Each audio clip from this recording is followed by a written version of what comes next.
Hello and welcome to MM academy. मैं हूं शशांक लखेरा और रिसेंटली बोरिस जॉनसन ने एक स्टेटमेंट दिया है कि महात्मा गांधी जो है एक एक्स्ट्रा ऑर्डिनरी मैन है।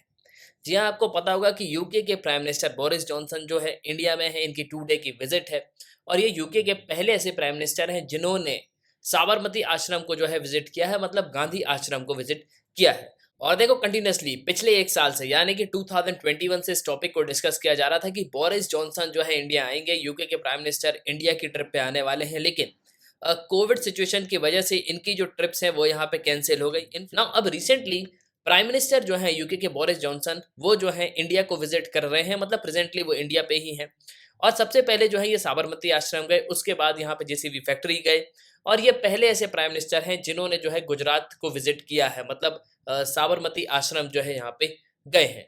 और ये हिंदुस्तान टाइम्स का भी आर्टिकल है, Boris Johnson India visit highlights UK PM hopes to clinch India free trade deal by year end.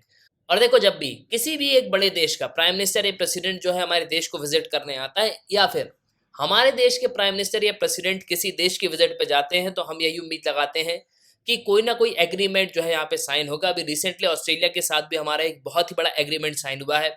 और अब मोस्ट पॉसिबिलिटी यहाँ पे ये उम्मीद लगाई जा रही है कि आने वाले इसी साल में इंडिया और यूके जो है फ्री ट्रेड एग्रीमेंट को जो है यहाँ पे साइन करेंगे। और देखो, फ्री ट्रेड एग्रीमेंट जब साइन होगा ना, तो दोनों ही देशों को काफी ह्यूज बेनिफिट होगा।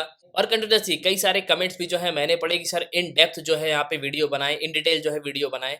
तो इस वीडियो में हम जो है काफी कुछ डिस्कस करने वाले हैं। सबसे पहले हम देखेंगे इंडिया और यूके के बीच के रिलेशंस क्या हैं, इसके अलावा ये फ्री ट्रेड एग्रीमेंट क्या है, फिर साबरमती आश्रम की क्या इंपॉर्टेंस है, ये कहाँ पे लोकेटेड है, और गांधी जी को एक्स्ट्रा ऑर्डिनरी मैन यहाँ पे क्यों कहा जाता है। मैं आपको एक बहुत ही इंपॉर्टेंट चीज जो है आज बताने वाला हूँ कि गांधी जी को क्यों एक्स्ट्रा ऑर्डिनरी मैन जो है यहाँ पे कहते हैं। और आप गांधी जी के बारे में जितना पढ़ोगे उतना कम है। तो काफी कुछ जो हम इस वीडियो में डिस्कस करने वाले हैं। उसके पहले अगर आप किसी भी एग्जाम की प्रिपरेशन कर रहे हो तो आप हमारे स्मार्ट कोर्स से थ्रू कर सकते हो। आपको सिंपली करना क्या होगा, ऐप को डाउनलोड करना है, फिर आपको साइन अप करना है। आप 2 वीडियोस लेक्चर देख सकते हो जो डेमो लेक्चर होंगे। फिर आपको प्रोफाइल में जाना है, प्लान को परचेस करना है, कोर्सेज को एंजॉय करना है। एक ही सब्सक्रिप्शन पे आप सभी कोर्स अवेल कर पाओगे और आप यहाँ पे पीडीएफ भी डाउनलोड कर सकते हो। इसके अलावा द mmacademy.in ये हमारी वेबसाइट है, आप वेबसाइट पे भी लॉगिन कर सकते हो ना। फर्स्ट ऑफ ऑल तो यहाँ पे आपको एक क्वेश्चन का आंसर देना होगा कि भारत जब आज़ाद हो रहा था, मतलब जब भारत आज़ाद होने वाला था, यानी कि 1947 की ये बात है, तो उस समय यूनाइटेड किंगडम का मोनार्च कौन था, मतलब वहाँ का राजा जो है कौन था, तो ये आपको बताना है। ऑप्शन है एडवर्ड 3, क्लीमेंट एटली, क्वीन एलिजाबेथ या जॉर्ज 6। तो बेसिकली जो है आपको किंगशिप बताना है कि किसके अंडर में जो है इंडिया इंडिपेंडेंस हुआ था, मतलब जब भारत आज़ाद हुआ तो उस समय यूके का राजा या रानी जो है कौन था। तो सिंपली ये जो है क्वेश्चन है। तो इस क्वेश्चन को अटेम्प्ट करो, कमेंट बॉक्स में जरूर कमेंट करना और वीडियो के अंत में मैं आपको आंसर प्रोवाइड करूंगा ही ना। देखो, फर्स्ट ऑफ ऑल तो आप इंडिया और यूके के थोड़ा रिलेशन समझ लो कि जैसा कि आप सबको पता है कि इंडिया जो है यूके की कॉलोनी रहा है। जैसे बाकी सब देश एक जमाने में यूके की कॉलोनी थे, अमेरिका भी यूके की कॉलोनी था, 13 कॉलोनीज अमेरिका में थी।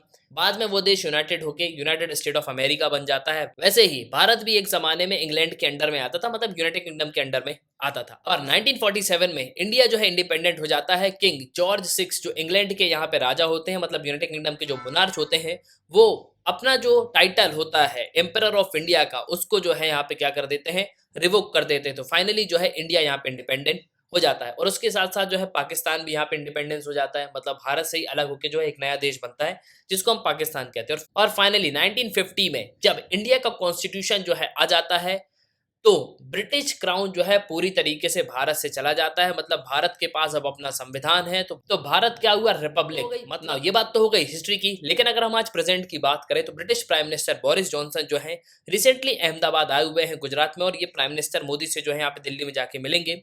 काफी समय से इनकी जो ट्रिप है यहाँ पे पेंडिंग थी कोविड-19 पेंडेमिक की वजह से, लेकिन अब फाइनली वो जो है वो इंडिया आ चुके हैं। और यूके के प्राइम मिनिस्टर जो है आज के समय यहाँ पे होप कर रहे हैं कि बहुत सारी इकोनॉमिक डील जो है इंडिया और ब्रिटेन के बीच में जो है यहाँ पे साइन होंगी, करीब 1 बिलियन यूरोस की, जो कि सॉफ्टवेयर इंजीनियरिंग से रिलेटेड होंगी। इसके अलावा हेल्थ में काफी सारी चीजों पे जो है यहाँ पे बात होना है। नाउ अगर हम बात करें फ्री ट्रेड एग्रीमेंट की, तो फ्री ट्रेड एग्रीमेंट यहाँ पे होता क्या है। देखो, फ्री ट्रेड एग्रीमेंट आज के समय कई देश जो है यहाँ पे साइन कर रहे हैं। ऑस्ट्रेलिया, इंडिया ने भी यहाँ पे साइन किया हुआ है।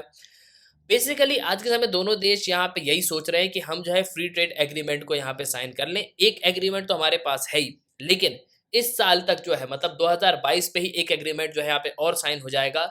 जिससे होगा क्या कि इंपोर्ट एक्सपोर्ट में जो है दोनों देशों का काफ़ी बेनिफिट होगा। मतलब कोई भी चीज़ ब्रिटेन से यहाँ आ रही है या यहाँ से ब्रिटेन जा रही है तो उससे होगा क्या कि उस पे जो है टैक्स जो है इम्पोज़ नहीं किया जाएगा। और रिसेंटली बोरिस जॉनसन जब इंडिया आए तो उन्होंने एक बहुत ही इंपॉर्टेंट अनाउंसमेंट करी कि हम ब्रिटेन में जो है 11,000 जॉब्स भी जो है इंडियंस के लिए यहाँ पे निकालेंगे। और बोरिस जॉनसन की इस विजिट से इंडिया को जो है काफ़ी ह्यूज बेनिफिट होगा। देखो हमारे जो टाइज है, पीपल टू पीपल टाइज हैं, डिफरेंट टाइज हैं, इसके अलावा जो ट्रेड से रिलेटेड हमारे टाइज हैं वो जो है काफ़ी यहाँ पे इम्प्रूव होंगे आने वाले समय में। इंडिया और इंग्लैंड की आने वाले समय में इंडिया और ब्रिटेन की जो पार्टनरशिप है वो आपको एनहेंस होती हुई नजर आएगी ना। अब अगर हम बात करें साबरमती आश्रम की तो साबरमती आश्रम जो है इसको गांधी आश्रम के नाम से जाना जाता है प्रेजेंटली। ये साबरमती जो अहमदाबाद गुजरात में आपको जो है देखने को मिलेगा, साबरमती नदी के ये किनारे है ना। देखो गांधी जी जब 1915 में यहाँ पे वापस आए थे तो कोचरा बंगलो के नाम से जो है इसको जीवनलाल जो देसाई उन्होंने यहाँ पे इसको स्टेब्लिश किया था।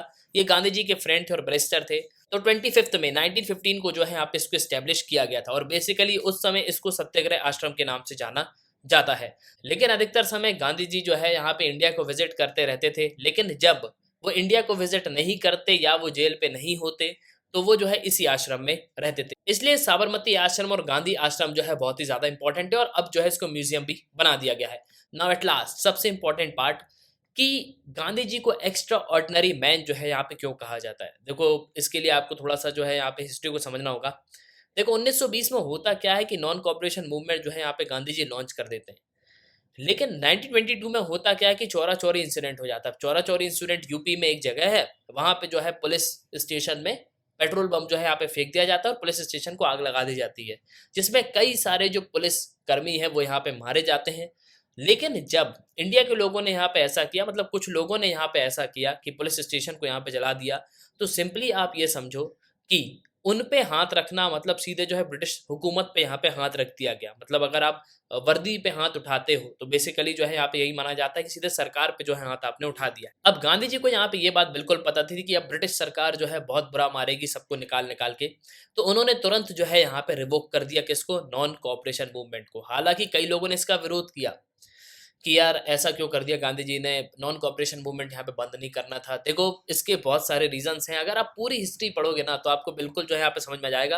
गांधी जी को पता था कि अगर मैं इसको यहाँ पे रिवोक नहीं करूंगा, नॉन कॉपरेशन मूवमेंट जो है वापस यहाँ पे नहीं लूंगा, तो होगा क्या, बहुत सारे लोग जो है यहाँ पे मारे जाएंगे। और जब 1922 में चौरा चौरी इंसिडेंट हुआ, उसके बाद जब ब्रिटिश सरकार एक्शन लेने वाली थी, तभी गांधी जी ने क्या किया, नॉन कॉपरेशन मूवमेंट को वापस ले लिया और उसके बाद इंडिया में किसी भी इंसान की यहाँ पे डेथ नहीं हुई इस इंसिडेंट के बाद। क्योंकि गांधी जी को पहले ही पता था कि क्या होने वाला है, इसलिए गांधी जी को एक्स्ट्रा ऑर्डिनरी मैन जो है यहाँ पे कहा जाता है। तो एट लास्ट आई होप कि आपको जो है आपके क्वेश्चन का यहाँ पे आंसर मिल गया होगा।